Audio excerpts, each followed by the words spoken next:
Community. Thank you for joining us. Now, my name is Raquette CSR. I am a daughter, a sister, an auntie, a wife, and a mother in the community. And I'm also the executive director of In Black Ink, a grassroots publishing arts Minnesota statewide initiative aimed at creating spaces where the authentic stories of people of African heritage here in Minnesota can be collected, documented, archived, and shared. I want to welcome you to the 5th and final session of the Writers of African Heritage series, brought to you by the Minnesota Black Publishing Arts Collaborative. Before we get started, I'd like to point out that unlike our previous events, if you've been with us at our previous events, this one is a webinar. So we always like to engage community and the audience in sharing your thoughts and asking questions. So please pay attention to the fact that there's a Q&A button, and we'll be monitoring the chat as we go along. With that said, first, the Minnesota Black Publishing Arts Collaborative is made up of the following Black-led agencies. And if I can ask Vivi to put that slide up.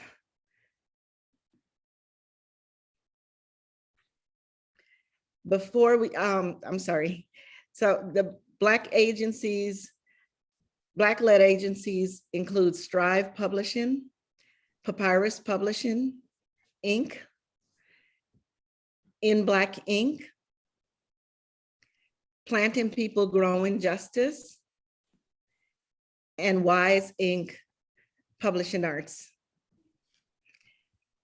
Now, we are all committed and have made a commitment to challenge and change the narrative of Black people in the stories we uplift, the books we publish, archive and share, as well as in the work we do with our constituents to address the challenges of the single narrative and the huge disparities that we see in the publishing arts field. Now, the idea to do a series on identity came out of the Zoom event we hosted in 2020 called Black Writers Healing. We had a wonderful panel with several local writers who in our discussion highlighted and exposed the need for us to dive into the question of identity of Black, African, people of color, or whatever you call yourself. So with that, we decided that our conversations, which were infused with many of the challenges we had over the generations regarding proximity to whiteness and or who might be seen as more or less acceptable based on their skin tone, place of birth, socioeconomic status, or other factors not related to heritage and lineage. In our debriefing, we decided that we must tackle this concept as we talk about and celebrate the changing narrative of Black African people in Minnesota, in the nation, and in the world.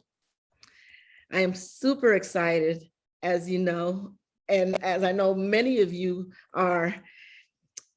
I have the honor and privilege of meeting Dr. Maulana Karenga back in 1994 and spending a week at the Kawaida Institute in study with the community there. We again returned in 2000, I believe 1999, 2000, with a group of students from the Imhotep Science Academy and was greeted by Dr. Karenga, who was gracious in his interacting and even doing a brief lecture with the students, which have left an impact on many of them even to this day.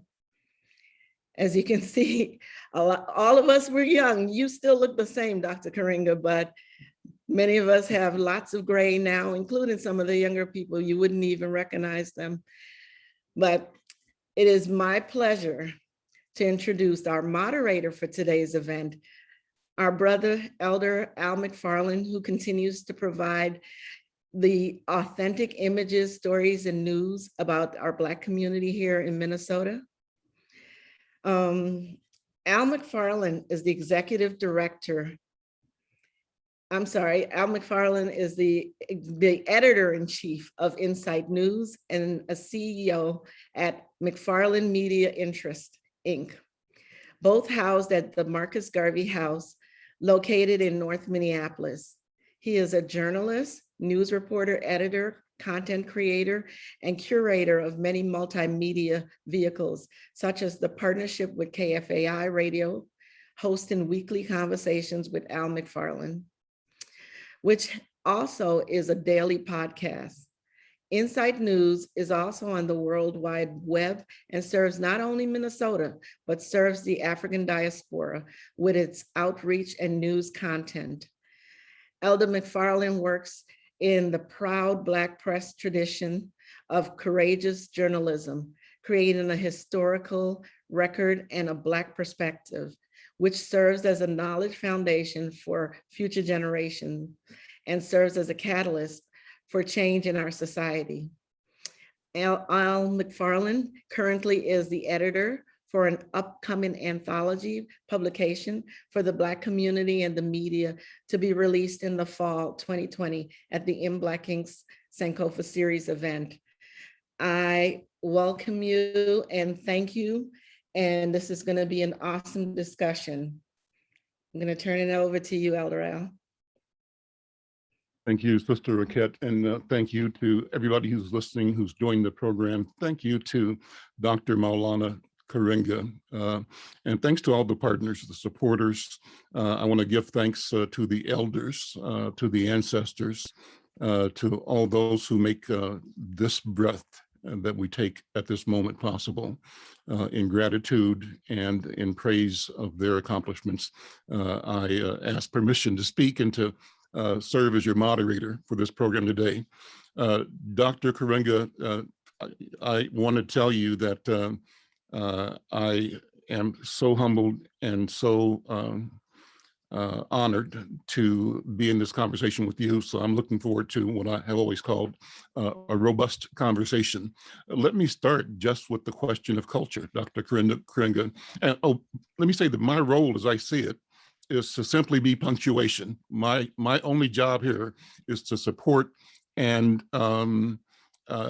help elevate the power and clarity of your vision, your work, your story. So that's what I'll be doing. Dr. Karenga, let's start talking about culture. What is culture and why is culture important? Thank you so much. And thanks to Sen Anura and to Sen Net, Raquette, for this beautiful invitation and chance to exchange with our sisters and brothers across the country, and all the people who are guests, all people of goodwill, all people who are seeking to do what we call bring good into the world and not let any good be lost, as taught by our ancestors in the sacred text, Odu Ifa. So let's start with the definition of culture, and thank you,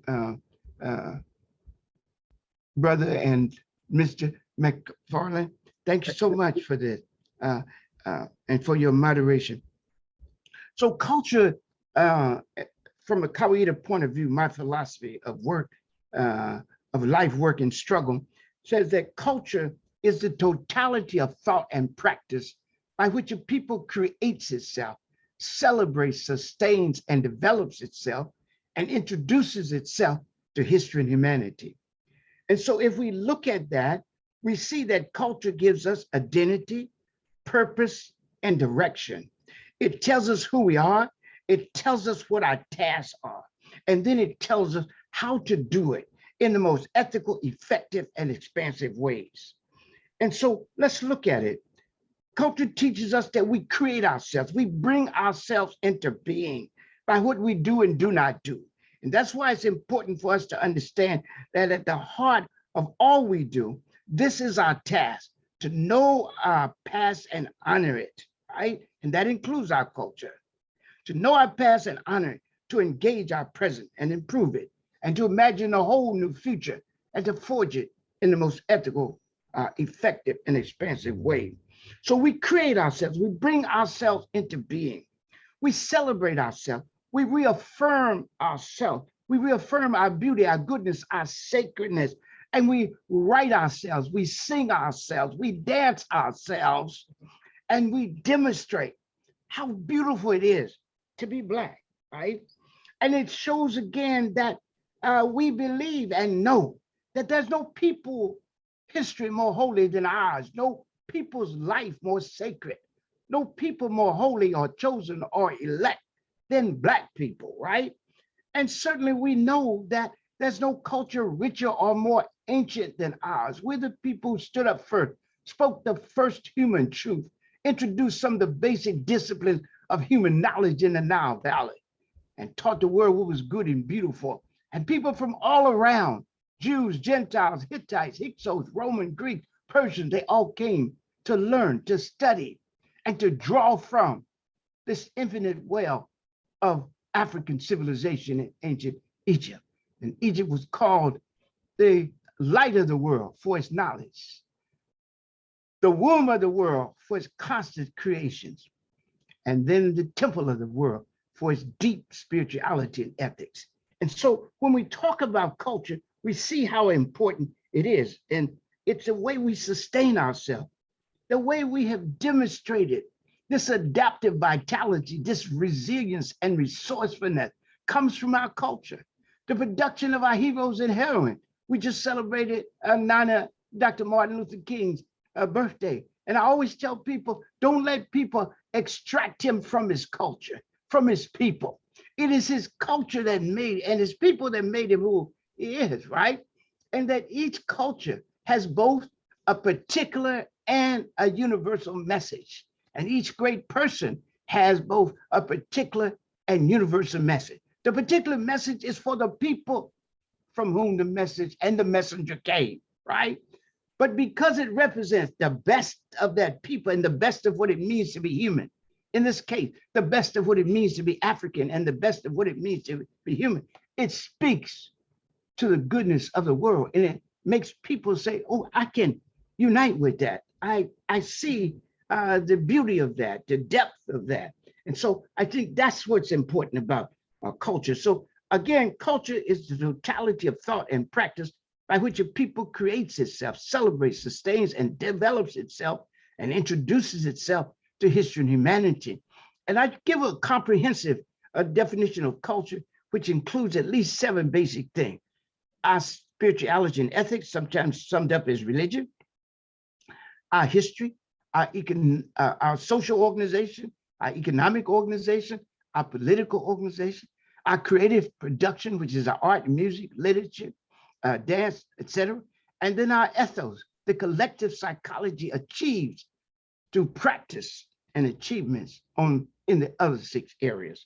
So that's why culture is important. It gives us, again, identity, purpose, and direction. Let me step back, Dr. Karenga, and introduce you as well, having set that understanding out. To our viewers and participants, Dr. Maulana Karenga is professor and chair of the Department of Africana Studies at California State University, Long Beach. Dr. Karenga is the creator of the Pan-African cultural holiday, Kwanzaa, and the Nguzo Saba. He's the chair of the organization US and executive director of the African American Cultural Center. Dr. Karenga is also the author of numerous scholarly articles and books, including Introduction to Black Studies. So it's indeed a pleasure to have an honor to have this conversation with you. You know, the idea today in this dialogue is to continue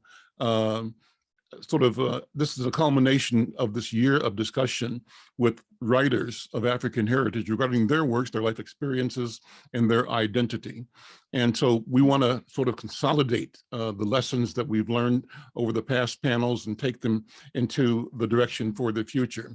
Dr. Karenga, I often will ask people that I interview to take a minute and describe their personal story. When I see you, sir, I, in my mind's eye and in my spirit, am looking at the human being in front of me, but I believe I'm looking at all of creation as it manifests itself in you right now in this moment. And so the question for me is, how do you describe yourself in the world that we are in? Where does it come from? What is poured into you to bring this moment? And this moment is the gateway to the vision of our people, of humanity? How do you describe that? How do you navigate that with intention? I don't know if that's a fair question or not, but I'm throwing it out there. Yeah, unmute, please. It's an excellent question. Thanks so much for it, right? Because the question we say at the end of Kwanzaa, we say we have to sit down on the last day called Siku ya Tamuli, day of meditation. And we must ask ourselves constantly, who am I? Am I really who I am? And am I all I ought to be? Who am I in history? Who am I in relationship? Who am I in culture, right?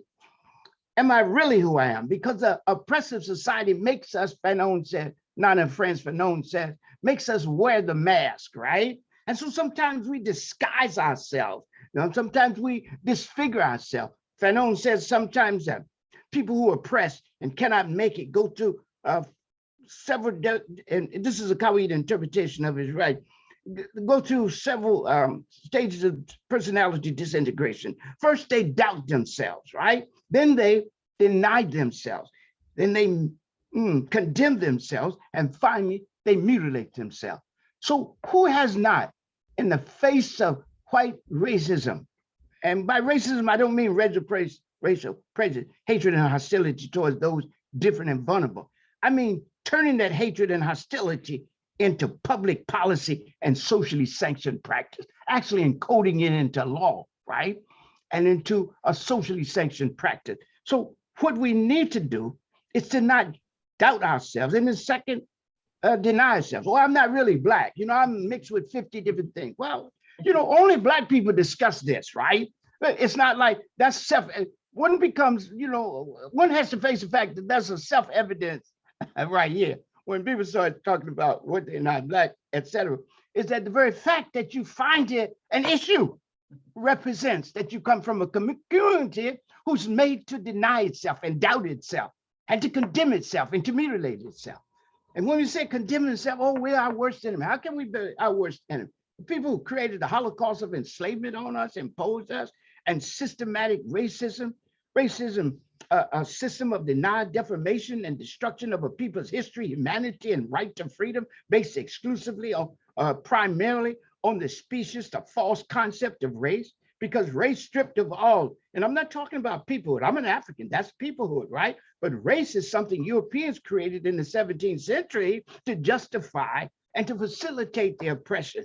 And so race becomes, in which we strip it of all its pseudo-scientific mystification, race becomes a socio-biological category used to assign human worth and social status using white people as the model. In other words, the closer you are to white people, the higher your human worth and the higher your social status. And the further you are away from white people, the lower your human worth and the lower your social status. That's why people doubt themselves, deny themselves, and then they condemn themselves. And finally, they mutilate themselves, right? Take knives to their nose, chop off their cheek, do something to their hair and lips in order to not be seen as not worthy, right?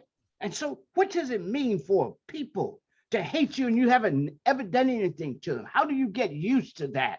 How do you get used to people who need to stand on your head in order to get height? We can't get used to it. And then when people bleach their skin, not because they're in love with the color white and drink milk every day, it's they don't want to be penalized for being different, right? And the racism requires that they be penalized. And racism is this system involves three basic things: imposition, ideology, and institutional arrangement. It's an imposition, first and foremost, violence, physical violence, psychological violence, sexual violence, all kinds of violence. And then second, ideology, to justify the violence, right? That is by trying to inferiorize and dehumanize and deculturalize the people they're doing it to. And then institutional arrangement, meaning policies, practices, structures that promote and perpetuate both the imposition and the ideology. And the ideology can come not only in everyday conversation, but in the educational system, in the religious conversations that they've had over the years, right? And so what we need to do is always know we have to define ourselves. So I came into being in struggle. That's how I came into being.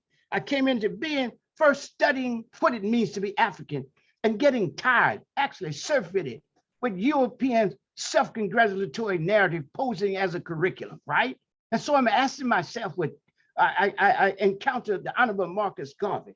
And Nana Garvey says to us, where is the black man and woman's king and kingdom? Where is the Navy and Army? Where are there big men and women of, where there women and men of big affairs? I said I could not find them and I would help make them. So I'm inspired by this. And then as this is happening, we have the rise of the African nations. In fact, I ran into Garvey studying in junior college, we call it junior college, but it's community college now. Studying in community college, I ran into the Honorable Marcus Garvey through Kwame Nkrumah, Kwame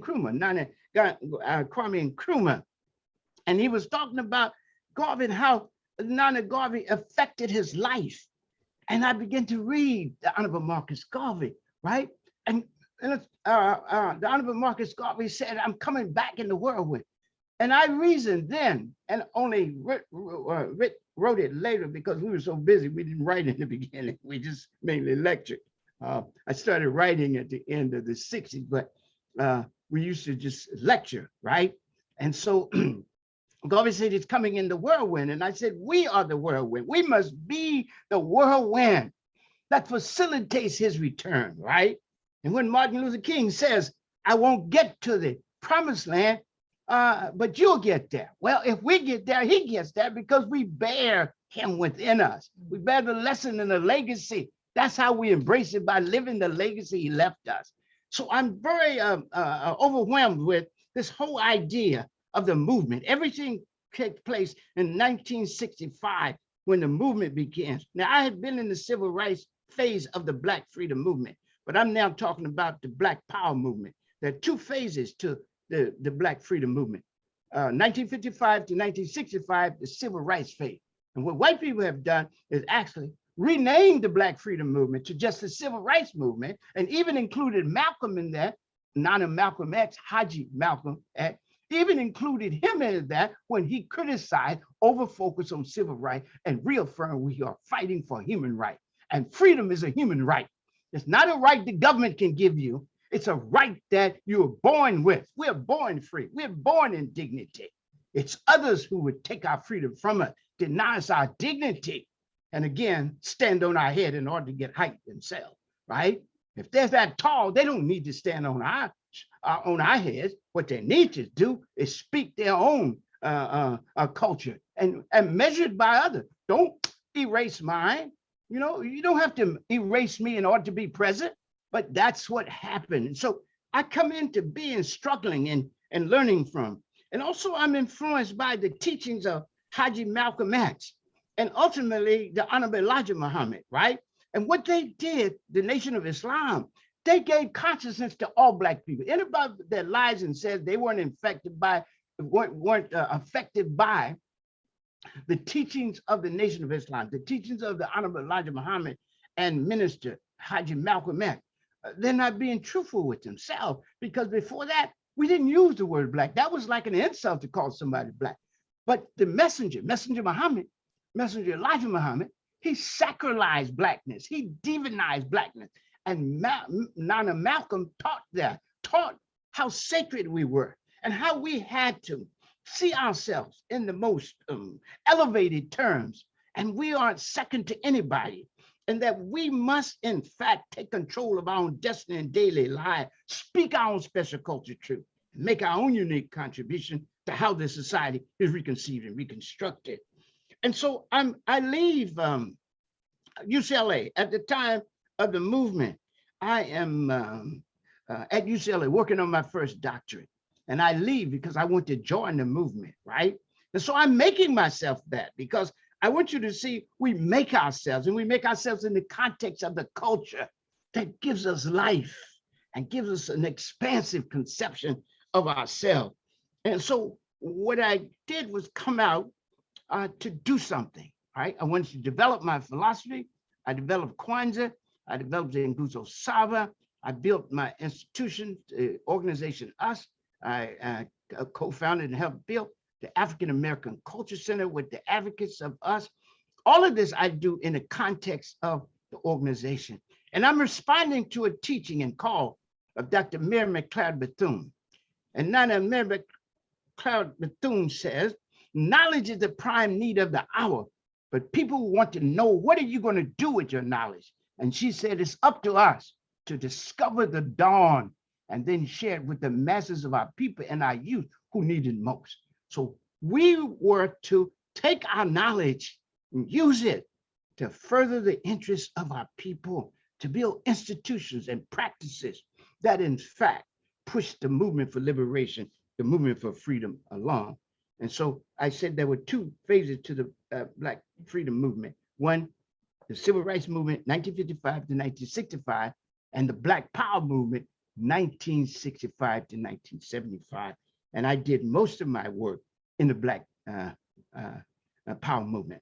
And so what I did was then I began to name myself.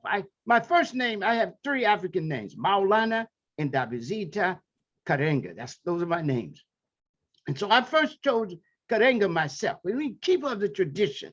So I wanted to be a culture. I had studied African culture in college, in university, right? And I got deep into it. And then I not only read what was in the books, I used to always say, and I told my students at this, when you go to the white universities that are dominated by white instruction, you got to take two sets of notes, one to get an A and one to get away.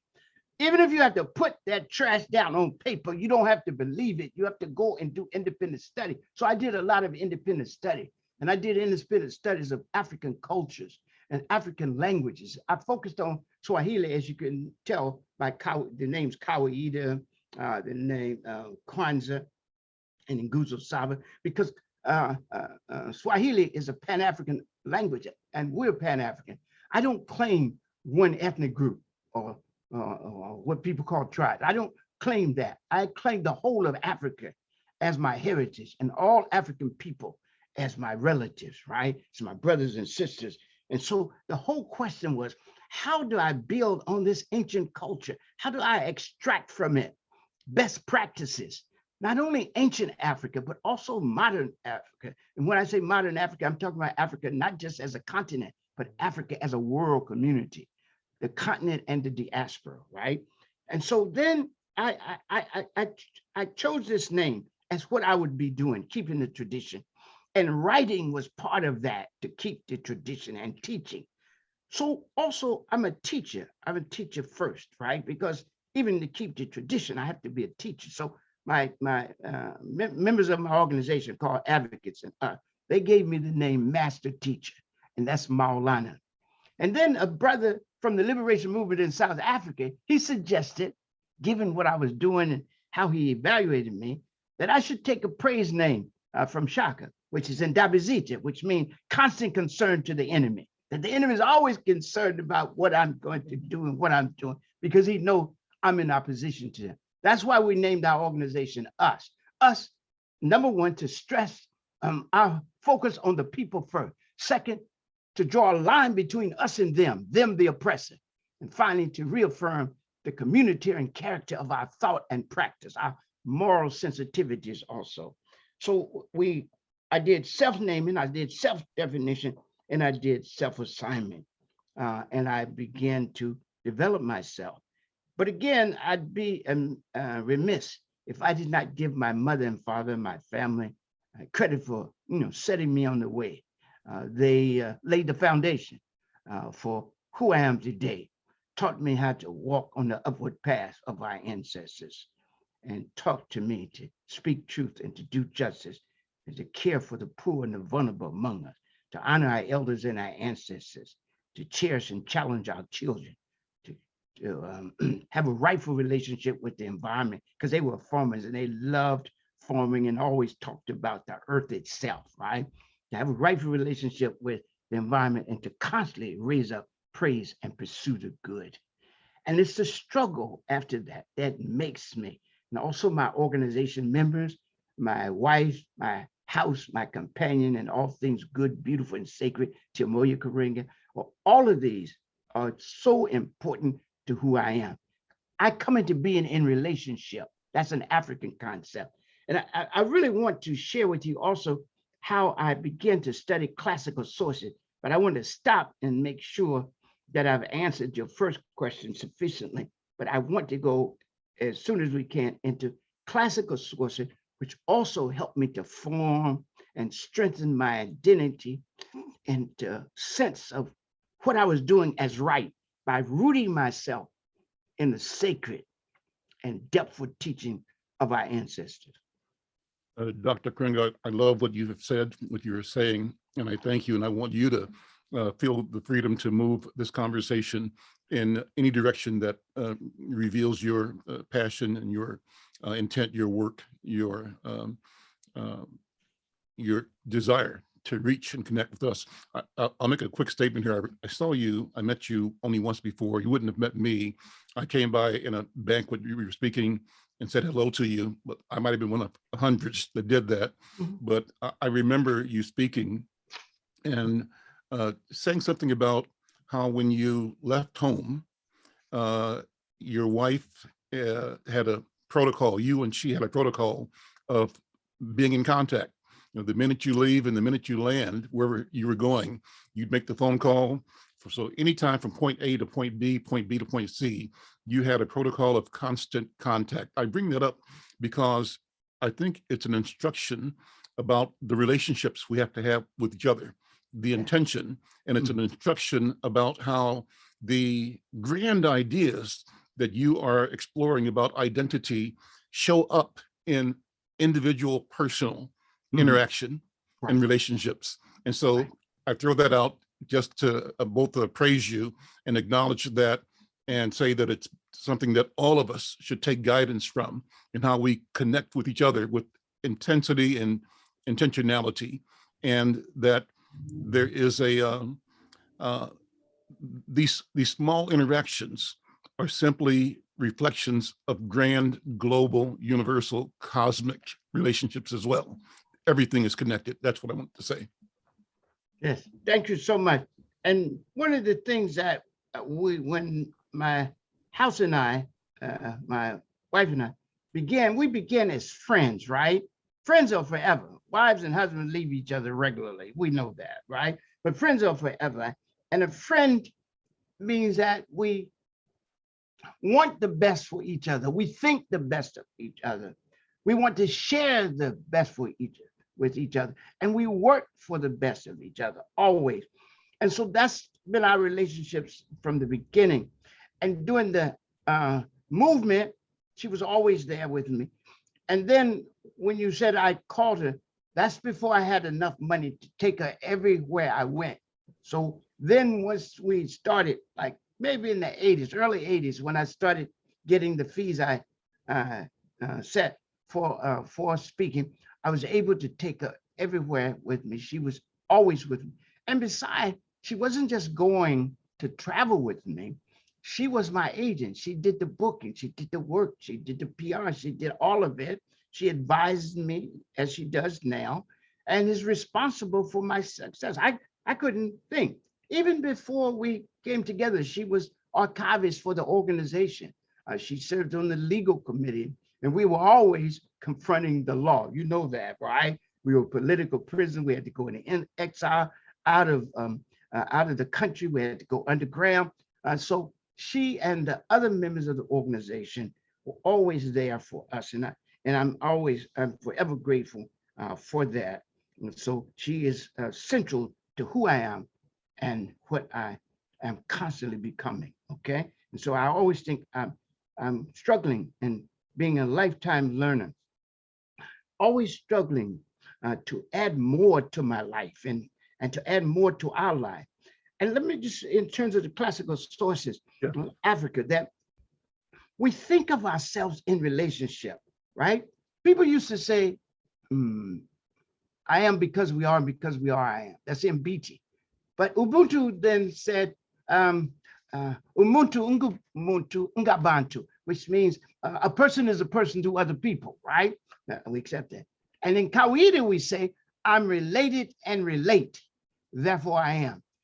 Now, why do I say I'm related? Because even before I can relate, before I come into being, I'm already in relationship to my mother and father who are producing me and to the ancestors before me. And I'm indebted and related to my siblings who are going to nurture me and help me along with my mother and father.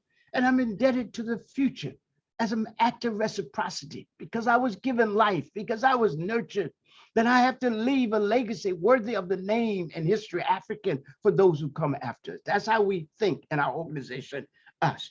And so we get this from also the writings of our ancestors before us. And this one is very important to know how rich the oral and written tradition. But I talk about three kinds of texts: the oral text, the written text, and the living practice text. So Harriet Tubman is how she lived her life. Nana Harriet Tubman leaves a legacy, not only by the autobiographical things that she had written, but also by the practice in life, how she opened the way for us. In ancient Egypt, we call way openers. We call them, we call way makers in African American culture, but Egyptians call way openers, right? They opened the way for us. And Fanny Lou Hamer called them bridges. And she tells it, teaches us the morality of remembrance, saying there are two things we should talk about: never to forget where we came from, and always praise the bridges that carried us over. So I just want to share with you the different kinds of writing. So because we had so much writing before the European came. So Europeans don't teach us how to write, right? In fact, he outlawed our reading and writing. And yet in outlawing our reading and writing, he did not stop us. We still learned ways. And in less than 100 years out of the Holocaust of enslavement, we created a world-class literature second to none. But look at how long we've been writing these things. The ancient Egyptian text, right? The Nubian text, the Nubian hieroglyphic text, but also the Nubian Meroitic text, the texts from the Berbers, the text from West Africa, right? Where we have the Tadics by Mahmoud Khati and Al-Said.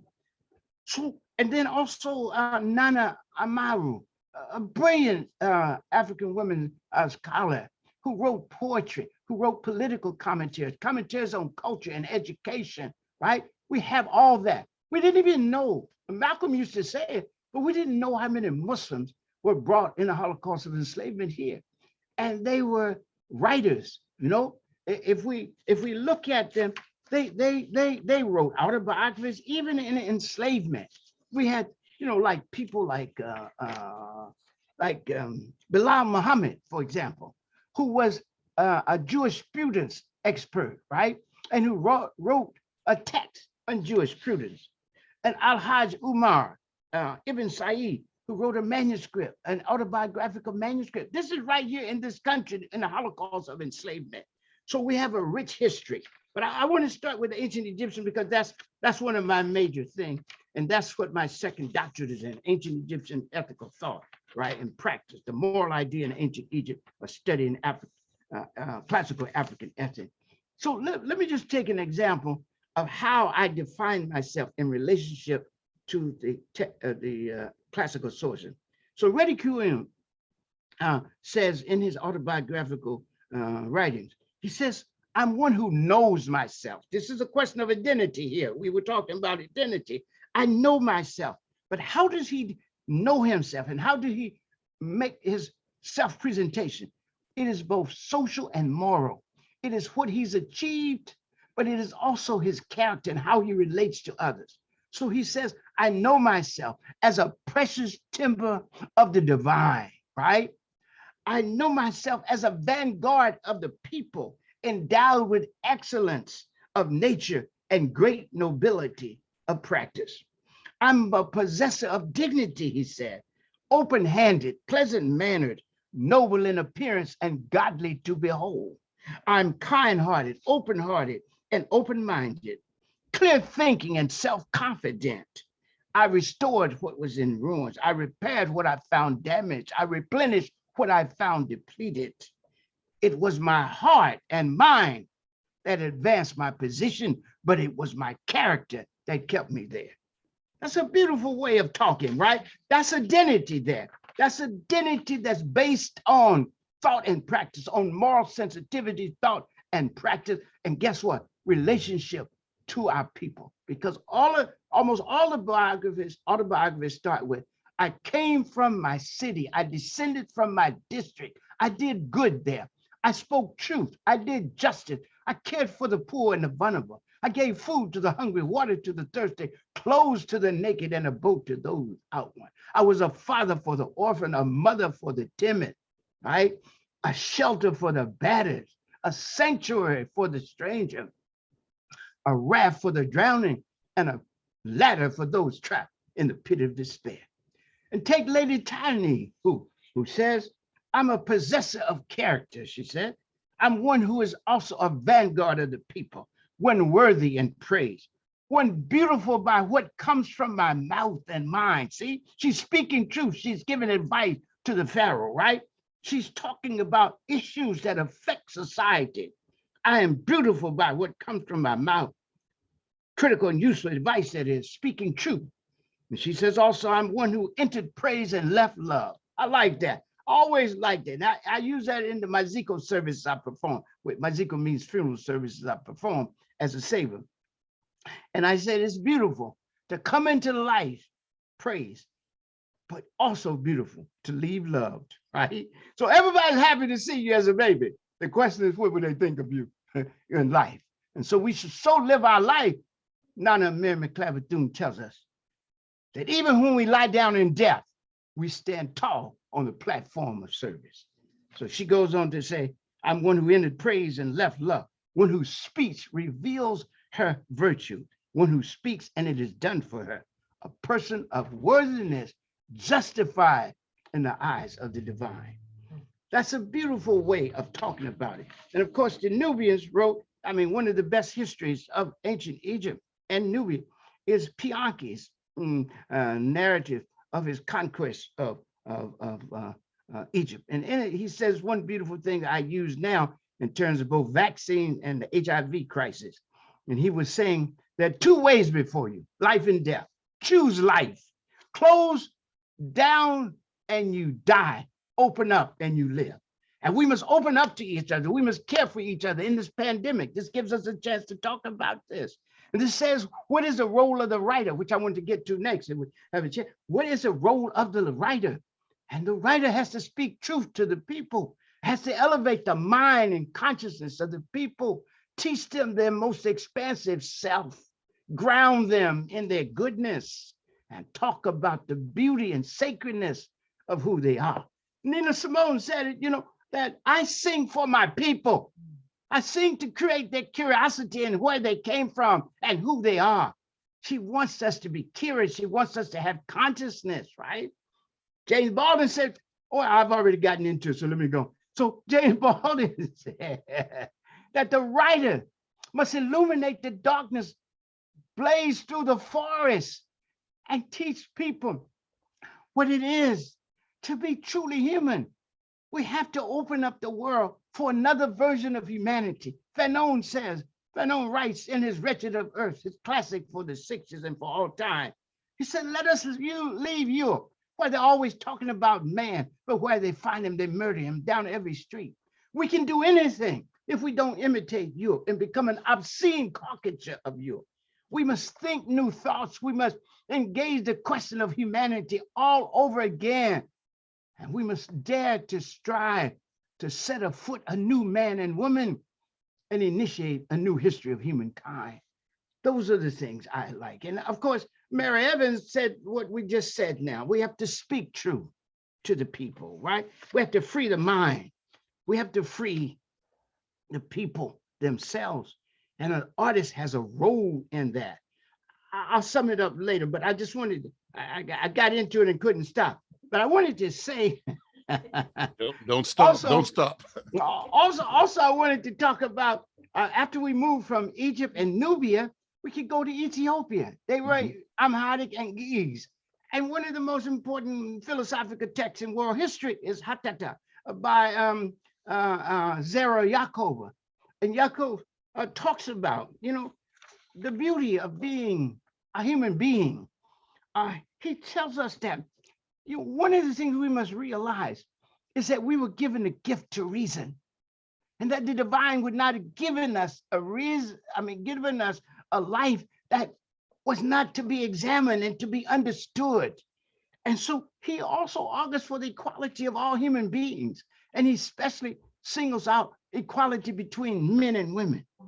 And he does a critique. He's a serious Christian, but he does a critique of Judaism and Christianity and Islam and of religion in general that does not live up to its full potential, and that teaches falsity, and that fights with each other over unserious things instead of being attentive to the well-being of humanity in the world.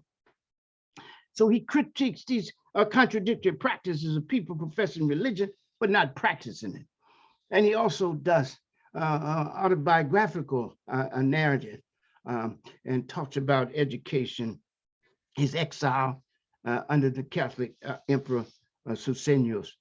So those are things. And then I mentioned the West African writings, the Tariqs, the histories, Tariq al-Fatash by Mahmoud Kati. So it's contested. Sometimes they say it's by Ibn al-Mukhtar, his grandson.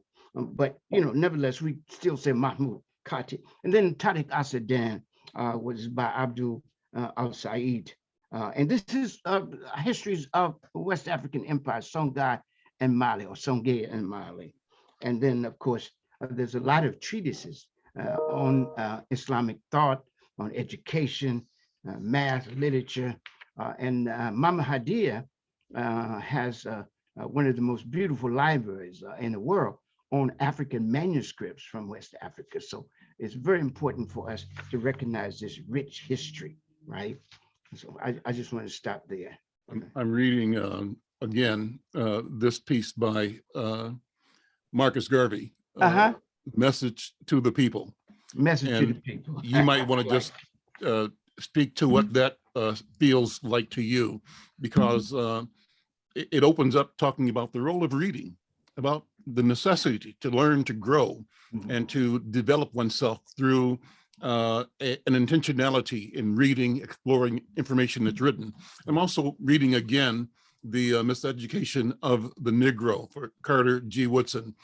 Great books, and I had underlined a part here that I'll ask you to respond to in the course of your presentation today.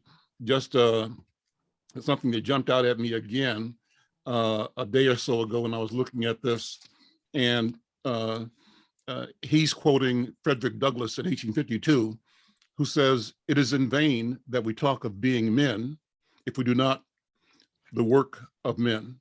We must become valuable to society in other departments of industry than those servile ones from which we are rapidly being excluded.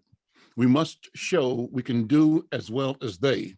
When we can build as well as live in houses, when we can make as well as wear shoes, when we can produce as well as consume wheat, corn, rye, then we shall become valuable to society." And so the question of how we identify ourselves and our capabilities, and how do we do that both within and outside of, irrespective of what the European, the oppressors, the adversaries have done. What are your thoughts, Dr. Karenga? Yeah, appreciate what you said. If I understand correctly, I'm thinking, and I have all respect for our ancestors. May the good they left last forever. I want to rephrase that because what you said just now is the key. We don't need to prove anything to our oppressor. Right. Our oppressor cannot be our teacher, right? What we must do, we are the elders of humanity. These people are new, right? So they don't come and, give me a lesson, all right? And they don't call me to meet and have me to sit naked and in need at their culture table. I come fully clothed in my own culture, speaking my own special culture truth, making my own unique contribution to how this world works and to what it means to be human in the world. A person that can kill 100 million Native Americans and call it simply manifest destiny or the way westward cannot tell me about humanity. The person that can commit the Holocaust of enslavement and call it trade, as if no violence is involved in it, as if the defining feature of our Holocaust is not violence, right? Dehumanization, deculturalization, and one of the most inhumane acts in the history of humankind. And to dismiss that with something called trade. I mean, hey, can they tell us about humanity? A society that says a dog is a man's best friend can't tell you about your woman or your man, right? Ask him if I'm wrong, right? So we have to ask ourselves, what is our relationship to each other? What is our relationship to society? What is our relationship to the world? And what is our relationship to the environment, right? Because what we must see is two main things: African and human good and the well-being of the world. Maybe that's three things, but I see them interrelated. So always we have to say African, because if we say human and don't say African, people will X us, right? We've got to stress and start for where we are. Speaking of the Honorable Marcus Garvey, he made that point: people first, race first, right? And then we can sit down as an equal rather than a supporter and a satellite. And he says education is one of the ways of empowerment, right? And that the education of the masses dictates the future of the people, so that education just can't be for an elite.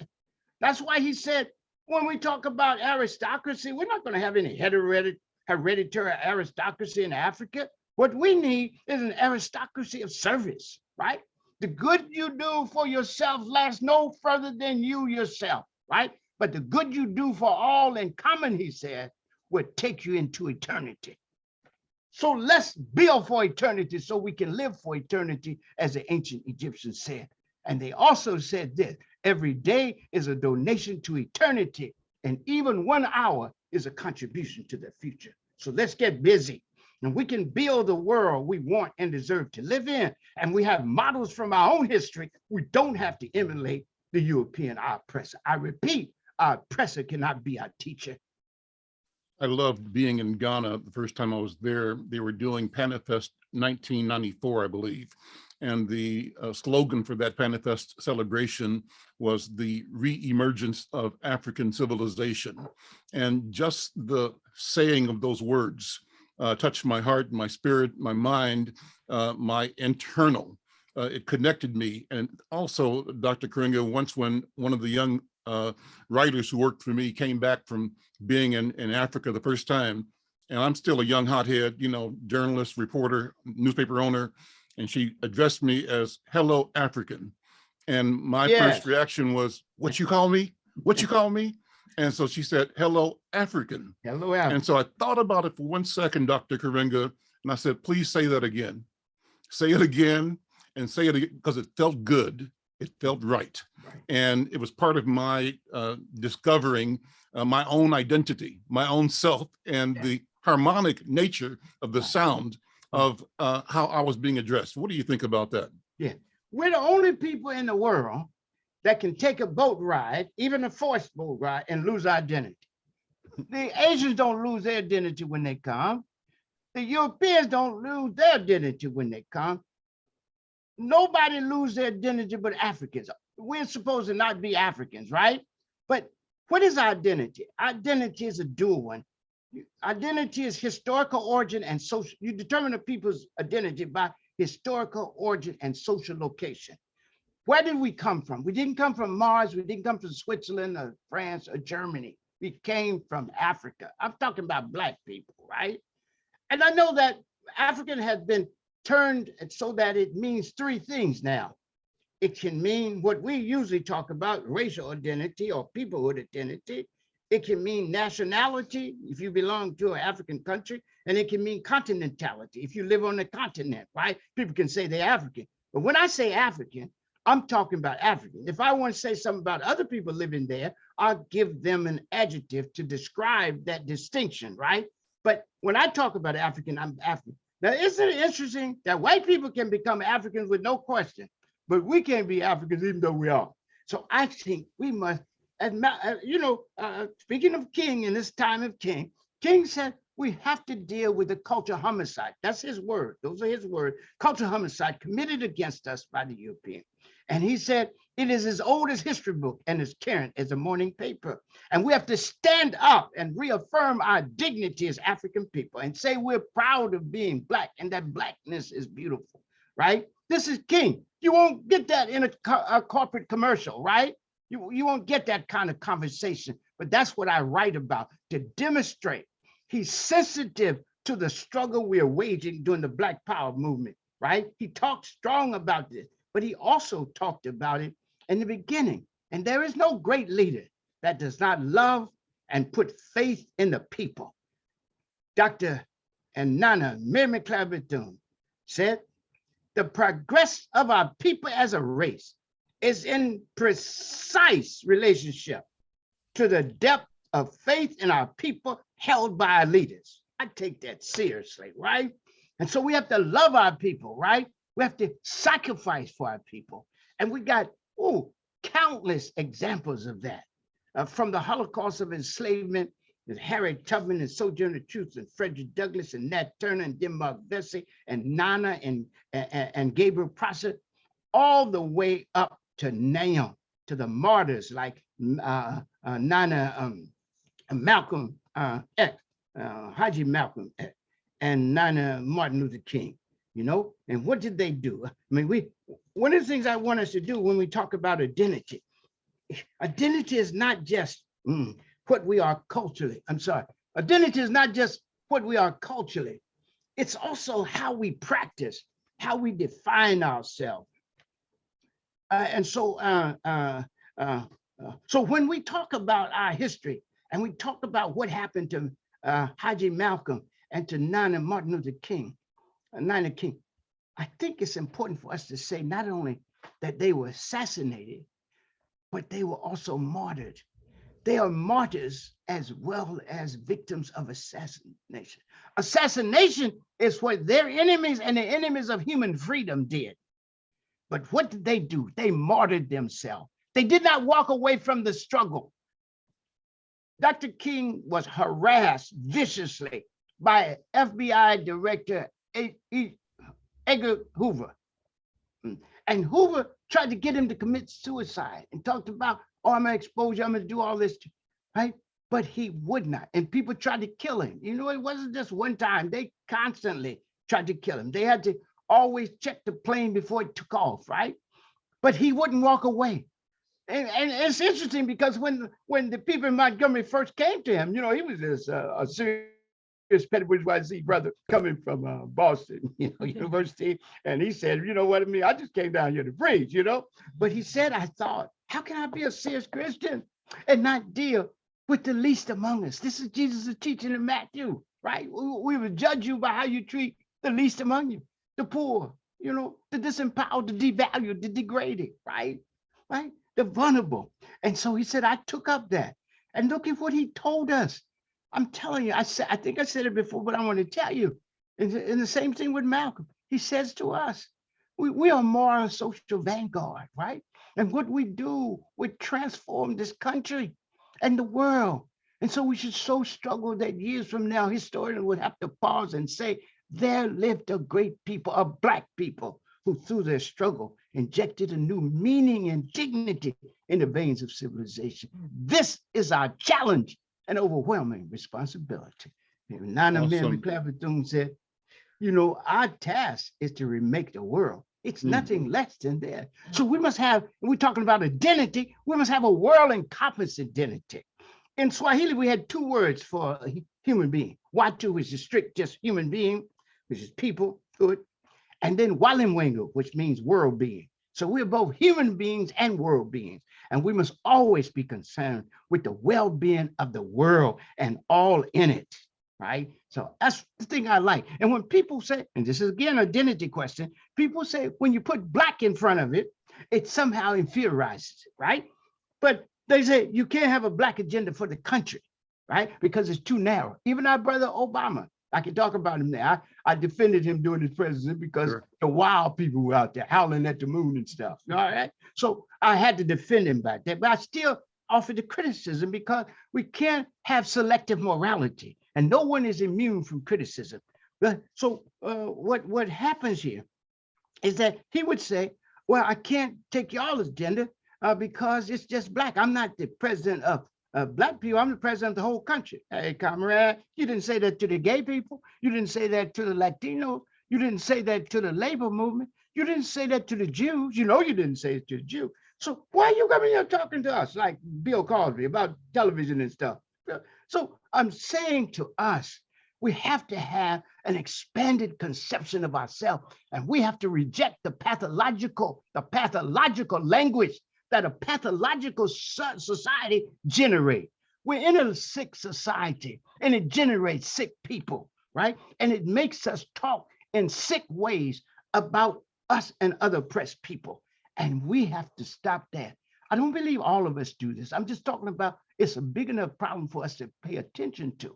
I never condemn all Black people. I think we're beautiful people. We're sacred people. We have endured and adapted and been resilient and resourceful in ways other people haven't. And we've experienced and overcome and prevailed in situations that might have killed other people. But here we are, continuing not only to survive, but to develop and prevail. And that's beautiful. That's beautiful. And we must talk like that. So again, just to close out, the martyrdom of Malcolm. Malcolm had a chance to walk away. He could have stayed in Africa, right? And lived like a head of state. That's how they received him. That's how they treated him. But he went, he came back to almost certain death because he loved his people. He gave his life so that we could live fuller and more free and more beautiful ones and more meaningful lives, right? That's the beauty. So I don't want it to be dismissed when he was assassinated. Yes, we have to say that because we have to criticize and condemn those who did it. But we must also say, what did he do? He could have walked away, and he would not walk away until the war was won, until the struggle was won. And that's a beautiful example. And we must teach that everywhere and all the time. Let me close this part. Thank you, Dr. Karenga. Close this part by sort of another question that you can wax long or short, however you choose to, whatever your feelings dictate.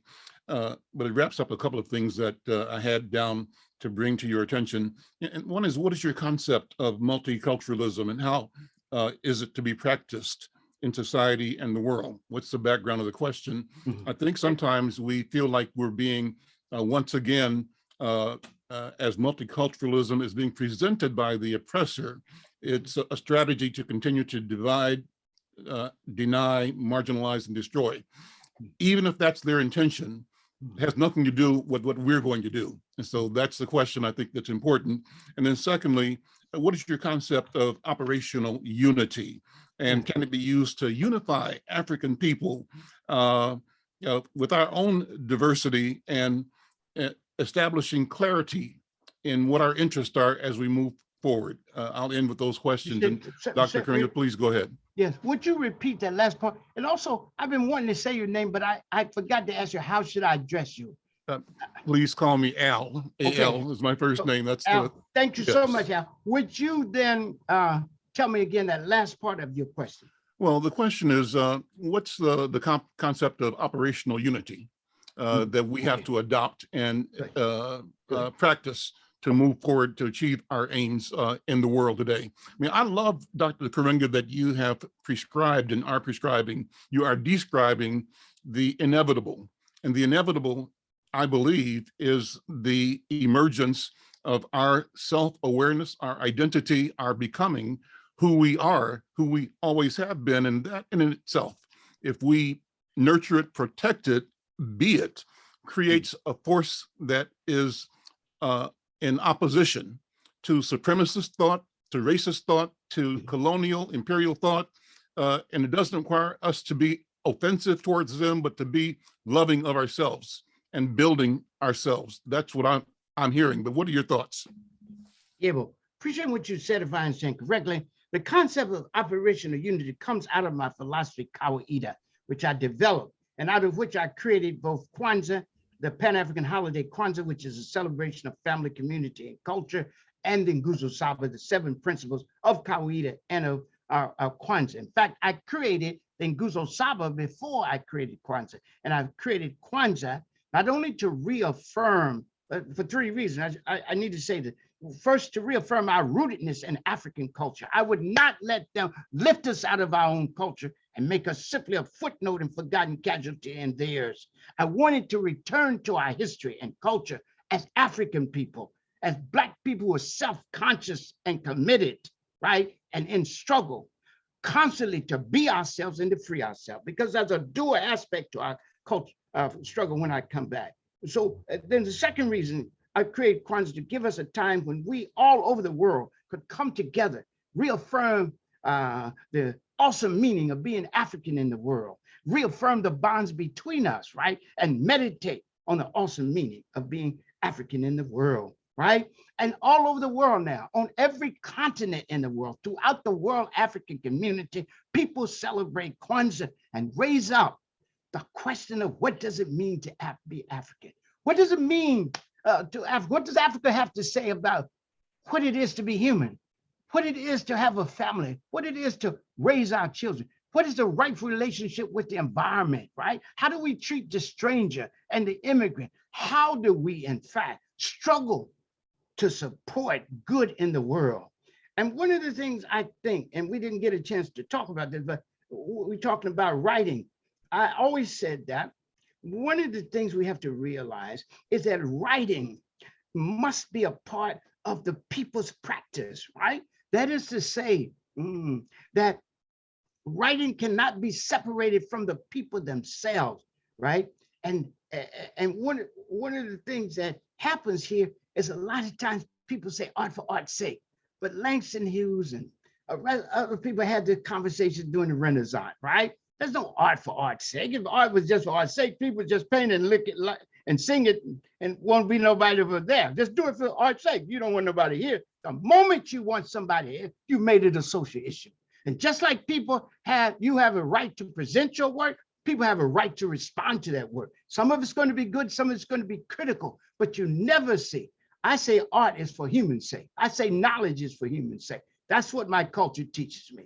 There is no art for art's sake, no knowledge for knowledge's sake. Knowledge is always for human's sake. And what is this art supposed to do except bring added beauty and meaning to our lives as a people? This art is supposed to raise us up, expand our consciousness and our conception of ourselves and the world. This art is supposed to support the struggle of people to be themselves and to free themselves and to live full and meaningful lives. It is supposed to be dignity affirming, not dignity denying. It's supposed to speak to the best of what it means to be African and human in the world. I think we need to ask that. Now, whether people do it or not doesn't mean whether we ask it or not. I think I have to ask it as a saber, as a moral teacher, as a teacher in general. I have to ask that we bring forth the best of what it means to be African and human. Someone said, oh, we've got different conceptions of what it means to be beautiful or good, right? But that's what we need to argue about. That's the beauty of it. Let's argue over this, right? But do it with principle, right? Don't get mad because somebody doesn't think the way you do. Challenge it. Truth not born of struggle is not trustworthy, right? We got to struggle over these ideas, right? And so when we write, we're struggling to present ideas that are worthy of being receptive. When we paint, we're painting to do what? To present a conception of aesthetics, of beauty that is worthy of acceptance, worthy of praise. Rescue me if I'm wrong, right? Nobody just paints to be ugly. Nobody writes to be wrong, you know, unless they got issues, you know. I mean, there's always people got issues, right? So I think it's very important for us. So operational unity means unity in diversity, unity without conformity. What I said in the 60s, I stand by now. Oh, the third reason I created Kwanzaa was to introduce and reaffirm in Nguzo Sala the 7 principles: Umoja, unity; Kujichagulia, self-determination; Ujima, collective working responsibility; Ujamaa, cooperative economics; Neo, purpose, Kuma, creativity; and Imani, faith. So operational unity, I repeat, means unity in diversity, unity without uniformity, unity in purpose and principled practice, right? We don't have any obligation to unite with people who are just doing us wrong or abusing us, right? We got to insist on moral practices and moral relationships with each other. And we used to say this: we condemn you not for what you are, or even, pardon me, we condemn you not for what you were, or even for what you are, but we criticize you for what you refuse to be. You must be excellent. If African is to mean anything, it must be excellence. And we must strive for excellence in all we do. That's one of the lessons from our ancestors. It says, strive for excellence in all you do. Mary McClaverdoon, Nana Mary McClaverdoon, it says, this is about our ceaseless striving and struggles to bring good into the world. That's, of course, from the Odu Ifa. It said, let's do things with joy, for surely. Odu Ifa is sacred text of the ancient Yoruba land. And it's still a current text, of course. The Odu Ifa 781 said, let's do things with joy, for surely humans have been chosen to bring good into the world. And we say, that's the fundamental mission and meaning of human life. So whether you are a writer, a journalist, a judge, a teacher, a student, a lawyer, a doctor, whatever you are, you have a mission in life to take your path and to use it. Take your profession, your vocation, and use it to bring good into the world, to sustain good in the world, and to not, as the text said, not let any good be lost. So that's what operational unity is about. Recognizing we don't have to be totally unified on everything. We must find common ground. That's what happens when we talk about mixed people. Mixed people can claim whatever identity they want. But if we're talking about common ground, it's our Blackness that pulls us together, right? We can be those other things. People say, I got many identities. Why are you saying just one identity, right? Because you have to have this concept of identity, which speaks to sameness. Identity speaks to sameness, Black people. It speaks to sameness that a person, a people, or thing has enough of to distinguish its similar characteristics and to be identified as a unity, right? It means being the same, being a thing being itself, a person or people being itself, not something else. And in the end, here's how I define identity in a relational way. That is, identity is the reality and sense of self. Listen now, the reality and sense of self rooted in relationships and in the sensitivities, thought, and practice of our people. In a word, in a culture, recognizing diversity and yet finding sameness and common ground. That's what we're talking about.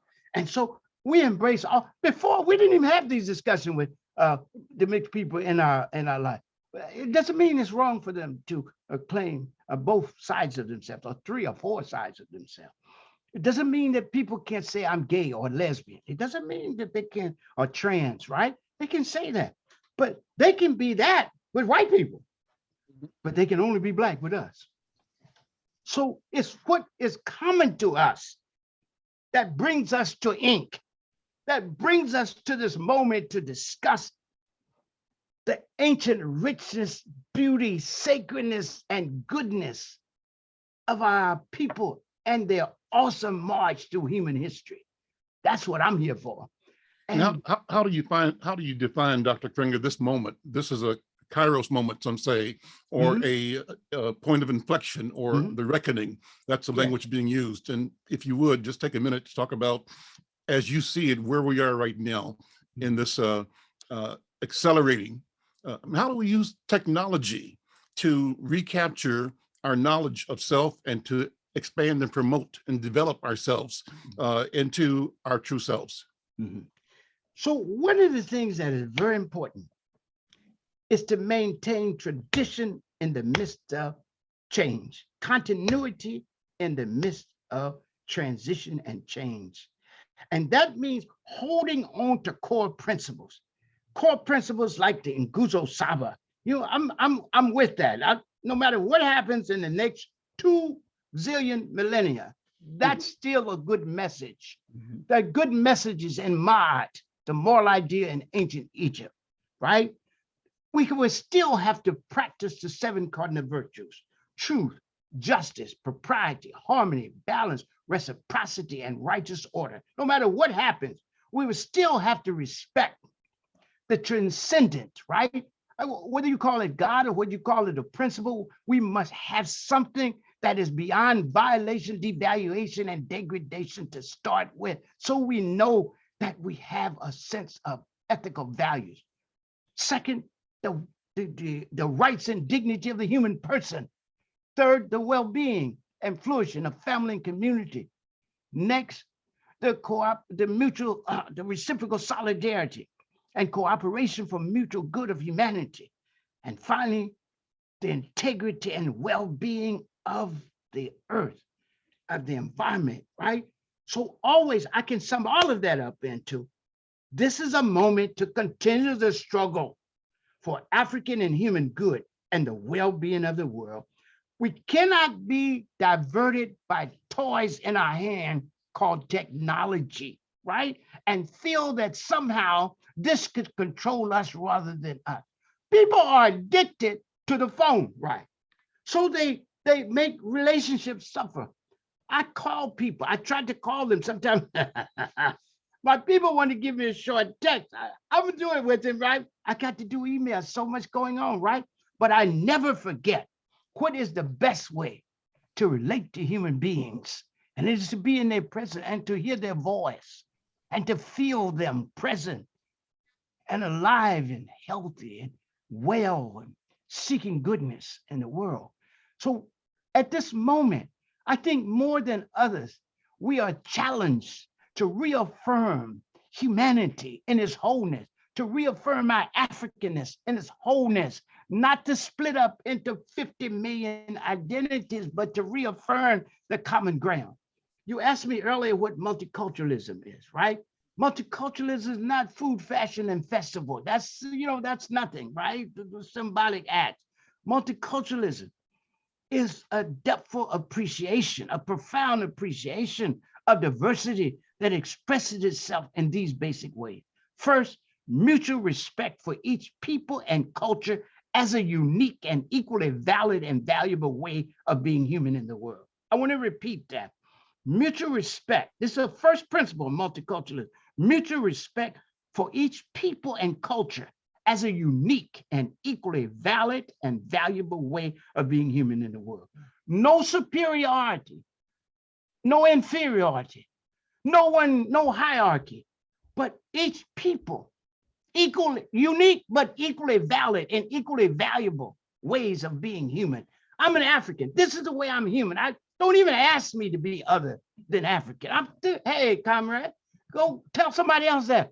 We have to reaffirm who we are as African people, right? We have too much history behind us. What does it mean for me to jump out of my history and leave Harriet Tubman? Not a Harriet Tubman, or not a Malcolm X, or not a Martin King, or not a Fannie Lou Hamer, or not a Ella Baker, or Anna Jucco, and all those people who died on the battlefield for something better. What kind of person would I be if I abandoned that history because somebody told me I'm something else? Hey, I can be something else, but I got to be me. I don't want to sound like Salmon. I got to be me. And that me is African, right? That me is African. That's my starting point. If I leave that, who am I? When I say those questions, which I never finish, those three questions, who am I? Am I really who I am? And am I all I ought to be? I didn't do the last one. Who am I? Who am I in history and culture? I know myself in relationship. I'm not just hanging in the air, right? Ideas don't come they don't drop from the sky. They don't grow from the ground. They don't float in from the sea. We write with the ideas of the dominant society unless we dare to challenge that. And I say again and again, we are American by habit and African by choice. And we must every day choose to be African, choose to be the best of what it means to be African and human in the world. We don't even have to think to be American. We get up, we might even whistle Dixie if it becomes a favorite tune and be played on television regularly. So we have to watch those things. We can't let our oppressor be our teacher, right? And so I think it's very important for us to always choose to be African. I say choose to be African. Our struggle is always to be ourselves and to free ourselves, right? To be African, to be human, to live dignity-affirming, life-enhancing, and world-preserving ways taught to us by ancestors. We must be ourselves to free ourselves. We can't be ourselves, we can't free ourselves if we don't be ourselves. If we say we're not Black, then we can't say Black Lives Matter. We can't say the police and the system are killing us because we're Black. We just denied it. So we have to say we're Black, regardless of what other things we are, right? For me, that's my primary identity, not male, right? Not those other things I can list that I am, right? I'm just saying my primary identity is African, and the other ones are secondary, tertiary, etc. Right? So we struggle to be ourselves in order to free ourselves. But we can't fully be ourselves until we fully free ourselves. So we're trying to expand the realm of freedom in this country and the world so we can speak our special African culture truth. The second point of multiculturalism, that was too long. The second point of multiculturalism is mutual respect for the right and responsibility of each people to speak its own special culture truth and make its own unique contribution to how the society is reconceived and reconstructed and how we engage the world. Each people must decide that. Third, the constant search for common ground in the midst of our diversity. I've always stressed diversity, but I want to stress common ground, not only inside of our group and our community, not just our national community, but our world community as African, but also respect diversity and common ground with others. How do we live in this society with other people? We have to speak this. Du Bois told us, don't let the dominant society so entice us. Don't let the dominant society so entice us that we forget we have our own special message to speak. And then we become, he said, people who feel closer to Germany than to Africa. I'm going to Paris this week. Hey, all right, okay. But what are you doing as African people? What do you do to reaffirm the beauty and goodness is sacred and to enhance the development of African people? And then fourth, multiculturalism is mutual commitment to an ethics of sharing. We've got to share the world. We got to share status. White people can't be the central point, the subject of every sentence, right? The source of all education and things. We've been fighting to, change that, and we have to continue to change that. How can 1/8 of the world's population eliminate 7/8 of the world's population from dialogue, discussion, and decision making, right? Got to change that. It's not even debatable at this point. And then, of course, the shared status, each human being. We're the ones who gave the world, by the way, the concept that humans are in the image of God. That was us. As early as 2140 in the book of Keti, in the Hosea, right? Keti says this, that we're in the image of God, came from his very person.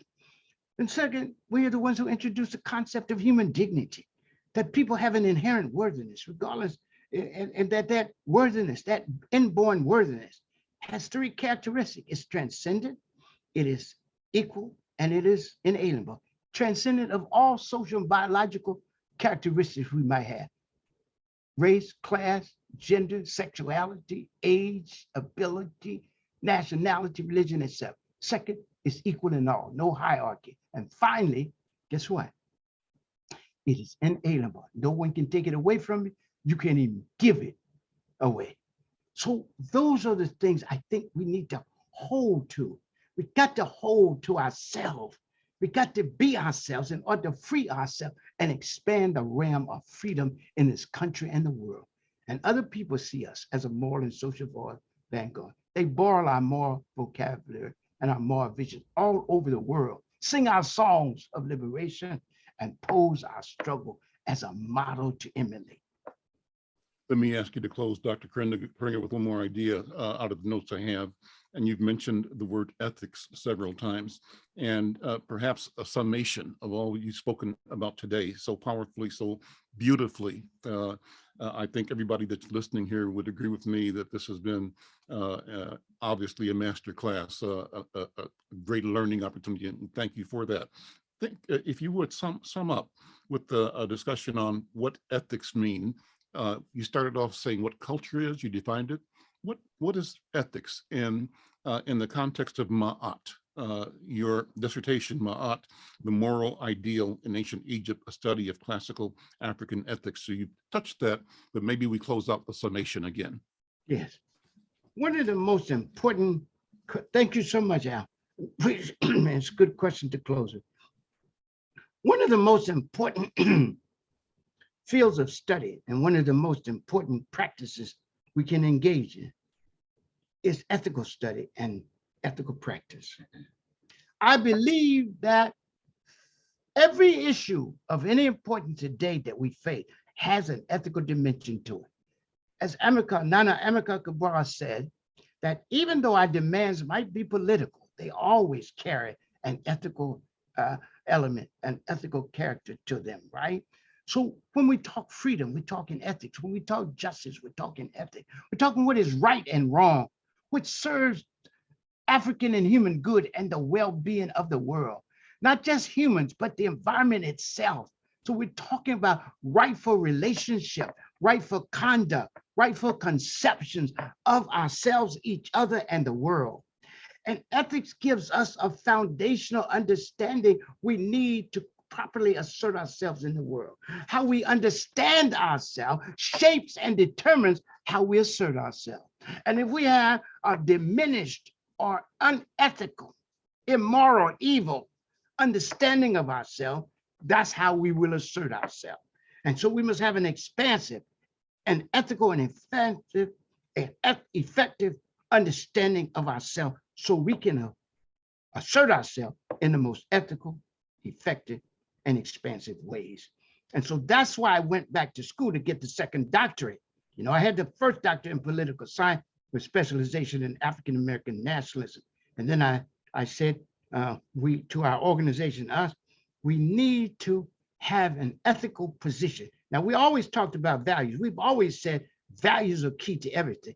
Values are categories of commitment, priority, and human possibility. Because what you think is important and what you put as priority dictates your human possibilities, right? If you put more emphasis on money, right, and greed than you do on human life, human health, then yes, you can actually avoid vaccines and watch people die around the world and give some silly explanation for it, or just not even mention it. So we have to be the social and moral vanguard of this country. We have to speak truth, first to the people and then to power. Speak truth to the people that frees them from illusions. One of the greatest struggles in writing and in life is the struggle not only against what is called ignorance or unawareness, but the struggle against illusion. And America is a house of illusions. And the difference is that with ignorance or unawareness, you present knowledge, but with illusion, like stolen elections or the vaccine is nothing but poison, even though you're taking measles vaccine, you've been used to it. That illusion is difficult to get away because ignorance is simply the absence of knowledge, but illusion is the assumption of knowledge even in its absence. Ignorance is the absence of knowledge, but illusion is the assumption of knowledge even in its absence. So how do you convince people who think they know? People who say, I don't know, you give them the answer, they're gone. But people who say they know, and it's wrong knowledge, and it's death-dealing knowledge, killing other people, being irresponsible, don't care whether you wear a mask or don't care what you do to threaten the life, not even of your own children or your parents or your grandparents. And to go with Trump. I mean, look, this is what Malcolm said. Not Malcolm X said that. A lot of times, he said one of the most important things we can do today is think for ourselves. That's an ethical responsibility, to think for ourselves and to think deeply and to engage in what the ancient Egyptians called nezh ken, which is courageous questioning. He said, one of the most important things we can do is think for ourselves. He said, because one of the things that's happening here is the media and the dominant society is molding our opinion. And a lot of times when we think we've thought of this ourselves, it's somebody that taught us to think that way. Just think about that. Imagine if this whole conversation is to keep Black people from taking the vaccine so that they can kill them. That does something to people's concept of conspiracy when it's reversed and you think about it from another point. I'm just saying, look at it from that point. People think taking a vaccine is going to kill them. Suppose the conversation is now, don't take it, and that kills you. We know the statistic. the majority of people that die now, that get it, are the people who are not vaccinated. That's real. The rest is just illusion. So I think it's very important for us to think morally. And I think that one of the other things I want to do as one of the founding scholars of Black studies is to bring an expanded concept of the ethical. Usually we think of the ethical as what is Christian or Jewish or Muslim. That's the Abrahamic traditions. But the majority of the people in the world don't follow those faiths. So what is it that we ought to think about? We should think in a multicultural way. What did Africans think before the coming of the European? What did we think? And there is no ethics more rich or depthful and more meaningful to us than ancient Egyptian, ancient Yoruba or Ifa tradition ethics. But you have to know it. So I wanted to bring that into Black studies, and I wanted to bring it into the movement. And now I think it's well established. The ethics of Ifa, the ethics of Mat are there. A lot of times people don't know where it came from, but they say it and they are dealing with it, right? But we put this, our organization, us, decided this was an important initiative for me to go back to school to get my doctorate. I could do it with independent study, but I wanted to be challenged. You know, you get your strength, not from simply listening to people that like you, but going in the enemy's camp, turning over the table, putting a new agenda on the table, right? Struggling over truth, struggling over what is good, right? That's the beauty of it, to bring your contribution to the conversation, not feel good that you've mastered somebody else's civilization, that you've mastered some other way of understanding things, you know? So I think it's very important for us to think deeply about our lives and to remember what all of our great leaders have told us. We are a central moral and social vanguard. We are a key people in a key country, and our liberation will not only free us, but bring this country and the whole world closer to full and final liberation. What a wonderful presentation, Dr. Maulana Karenga. Thank you so very, very much. Yes, everybody applaud. Applause is deserved, and we want to show you our love and our appreciation.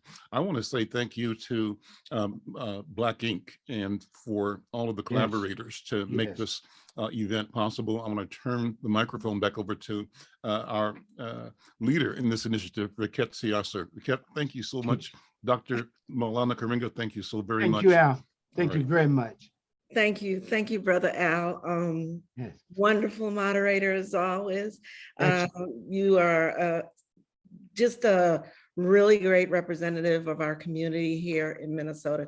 We appreciate you, and to all of the participants and folks who are still jumping on as we speak, as we end. I want to say thank you for spending your Saturday with us. Thank you for being challenged and taking on the challenge to hopefully take the words of our honored guest, Elder Saba, Dr. Maulana Karenga, and all of his wisdom and shared knowledge with you as you leave and go back into the community just to make it a better place. We're honored and we appreciate you being here, Dr. Karenga. And we know that Saba Tiamoya is behind the scenes, and we want to thank her and honor her for being with you all the way, stepping, you know, we are partners. And the same here for my partner, Brother Nura, as well. That's right. That's right. But I also want to thank the collaborative. We want to thank Mary Terrace from Strive Publishing for seeing the vision and actually helping and moving these things that we had to move to get this going. I want to thank Dr. Artika Tyner from Planting People Growing Justice, Brother Nur, of course, from Papyrus Publishing, and Wise Inc. as well. And we want to just say, I know from all of what you shared, a quote from our brother James Baldwin comes to mind. He had said, you know, I was a Black kid that was expected to write from that perspective, yet I had to realize that the Black perspective was dictated by the white imagination. So with that, I want us to really encourage ourselves to really seek within our own imagination, our own perspective, and celebrate that and put that in the front, because that's, like you said, Dr. Karenga, that's who we are. So with that, I want to thank everyone for being here and hope you have a blessed day, a wonderful rest of the week. And there've been lots of questions in the chat. We will try to share the actual recording of this on our site, and we'll send a link to you directly, Dr. Karenga, and we'll also share whatever comments or questions. So if people want to follow up at a later time, Thank you so that'd much. be great. And then we also got some information from Seba Tiamoye in the chat in regards to resources and ways that they can access additional information from what you have shared today. So thank you once again, and we really appreciate you. And if you could sit still for a minute, but we want to say goodbye, or not goodbye, but tutu anana to the rest of our guests. See you all later. So much appreciation. Thank you. Thank you. Thank you, Brother Al. Again. Thank you. Sunday. Yeah. Rick, Lead show. Rick. Brother, And Brother Cedric, I don't know if you can. Brother Cedric. Yeah, I don't know if he has to end it for the panelists. I mean, for the